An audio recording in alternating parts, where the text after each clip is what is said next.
We're designed to suffer and sacrifice and break and learn that way. We're like eggs. We're like eggs. If you don't hatch, you go bad, rotten. And he said to all, if anyone would come after me, let him deny himself, take up his cross daily, and follow me. Hi everybody, and welcome back to the channel. I'm TJ, and this is the Daily Dose of Christ.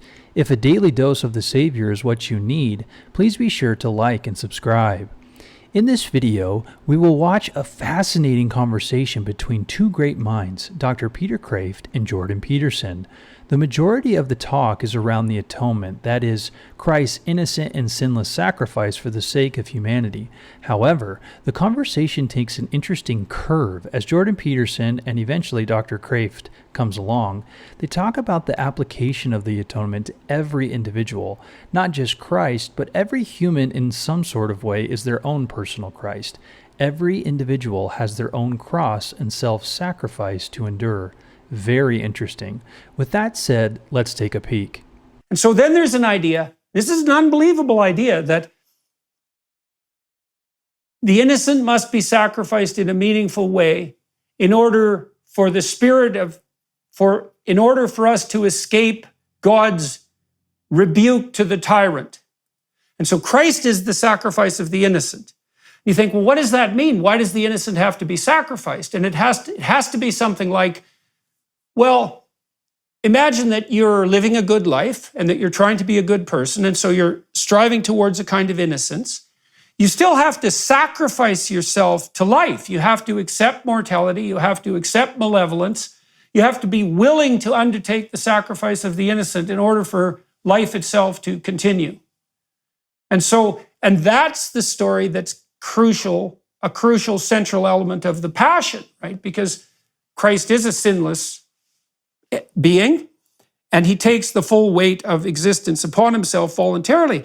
And I can't help but think that that's something that's incumbent on all of us, is that we're all subject to betrayal, we're subject to the mob, we're subject to the dictates of tyrants. We have to sacrifice our own innocence as well as our guilt in order for life to prevail. We have to bear all that weight. That's the cross in the most fundamental sense. And that, weirdly enough, that does unite mercy and judgment, because to the degree that you're willing to act as a sacrifice to the Lord, then life optimizes around you. And because it's a radical acceptance of the preconditions of existence, tragedy and malevolence. And that works. It's very practical, that, just to go back to the idea of what's practical. The only alternative to that would be the triumph of evil or the conquest of evil by force. But once you conquer evil by force, you yourself always become corrupt. If you conquer evil instead by this strange joining of mercy and justice, then you're like the lamb, the innocent lamb, who defeats the dragon, to use the imagery from the book of Revelation. Arnion means wee little lamb, and Therion is horrible beast. And here is all of human life at stake. The heavyweight championship of the universe, and the lamb wins by his blood. That's a secret weapon. Well, okay, it does, you might say, well, in order to keep the dragons at bay, the thorns and the serpents at bay, we have to make sacrifices. Now, that's one of the first ideas that emerges in the stories of Genesis, because once Adam and Eve are divorced from paradise, they have to toil. And so that's where the sacrificial idea first comes in. And then in the next book, you have Cain and Abel, and it's a book about proper and improper sacrifice. And Cain's sacrifices are somehow second-rate and rejected by God. And because of that rejection, Cain becomes embittered and homicidal, and his descendants become genocidal, whereas Abel makes the highest possible quality sacrifices. And as a consequence, he's favored of God. And so then you think, okay, well, do we believe any of that? It's like, well, we know perfectly well that if we make sacrifices with blood in them, that we're more likely to be successful, right? If we go all in, if we don't hold anything back, if we commit 100%, if we try as hard as we can, the probability that we will succeed is much higher. And we know that if we hold back and offer second-rate sacrifices and try to pull the wool over our own eyes and that of others and that of God, that we're going to be rejected and fail. Everyone knows that. And so then it begs another question, which is, okay, well, you have to make the highest possible sacrifice, the highest possible quality sacrifice. And that has to be your willingness to sacrifice yourself. Like, what else could it be? There's no greater sacrifice than that. I mean, maybe you could argue that a mother allowing her child to mature and be broken by the world is an equivalent sacrifice. I think you could make that case. But fundamentally, you don't have anything to offer more profound than yourself. And then maybe even more than that, you don't have anything to sacrifice more profound and more valuable than your own innocence. And I think we all know that. This does not depend upon one religion or another religion. In the Harry Potter series, I know a lot of Christians don't like it because its author is not a Christian, but I think the morality there is very Christian. Harry sacrifices himself. That's profoundly Christian. Absolutely. Oh, yes. Well, that whole series is amazingly profound archetypally. She has an unerring religious imagination. And you can tell that because why else would have she been able to get hundreds of thousands, millions of young people to read a sequential array of 600-page books? Obviously, she tapped into something. And I mean, the second volume is pretty much a straight retelling of St. George and the Dragon.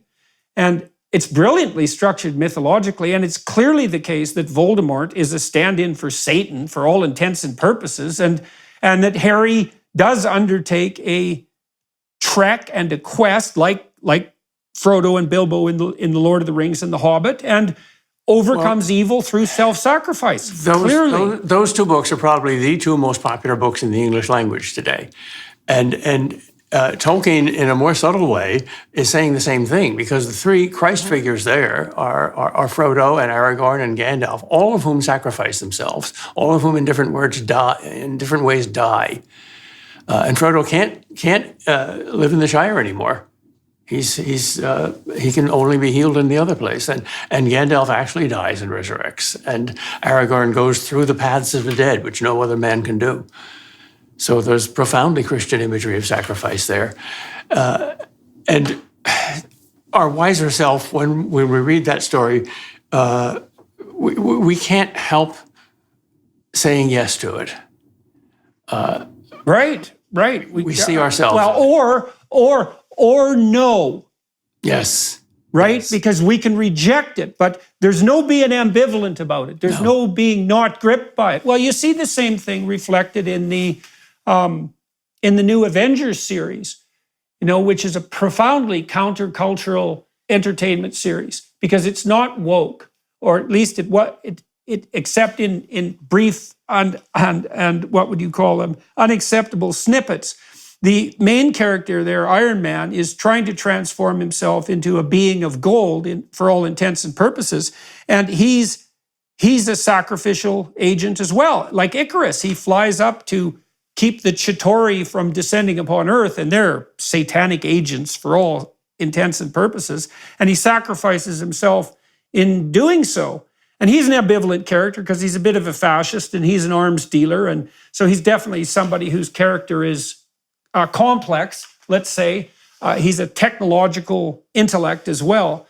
But fundamentally, he's a sacrificial figure in the battle between good and heaven, or good and evil in heaven. And it's so interesting to me that we've poured all these computational resources into telling those stories, because, a lot of what drives our hunger for computational power is our desire to render likenesses of the world in a fictional setting to retell archetypal stories. Because we have enough computational power for most of what we use computers for, but not enough to render potential alternative worlds with a sufficient degree of accuracy. And so I know people who work very intently on the technological front, and I've asked them where the excess demand for computational power comes from, and it's all the desire to render more and more accurate fictional worlds, and they all have an archetypal structure, which is something like the sacrificial battle in the constant war between good and evil. It's always something like that. It isn't obvious that we think anything is more important than that. So do you see, even behind the technological revolution, the same unconscious thirst that Augustine speaks of, the restless heart? Is it a confused search for God? Isn't there a doubleness there? On the one hand, we want to be God and play God, but on the other hand, we want there to be a God. Well, I think that, the people I know who are operating on the technological front, the wise ones are hyper concerned that this endeavor occurs in a moral direction. So I know people, for example, who are working assiduously to produce advanced computer chip technology optimized for artificial intelligence. And they're getting close to the point where they're going to produce computational devices that have the computing power of a human brain. That's probably only 3 or 4 years away. Now, I could be wrong about that, but that isn't what the calculations indicate. And they're very concerned that this occurs within a moral rubric, and that fight is going on. So, for example, people like Elon Musk, who I haven't spoken to directly, he wants to ensure that the benefits of artificial intelligence are placed in the hands of individual people, because he's concerned that if a huge conglomeration like Google gets artificial intelligence first, that will turn them into something approximating the world's most imaginably effective dictator.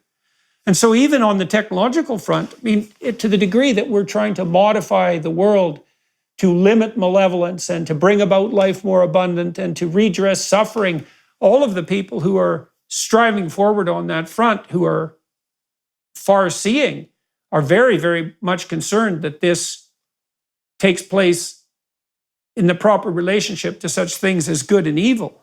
But if their only notion of good and evil is human happiness, if what they want above all is to limit human suffering, and to conquer nature in a Baconian and Faustian and Promethean way, then this is not going to succeed until they conquer death by genetic engineering, which some people, I'm told, in Silicon Valley, especially the transhumanists, say is feasible. If that happens, if we get the immortality gene, you don't really think that that's going to make a better world, do you? I think that's going to make a kind of a hell on earth, because we're designed to suffer and sacrifice and break and learn that way. We're like eggs. We're like eggs. If you don't hatch, you go bad, rotten.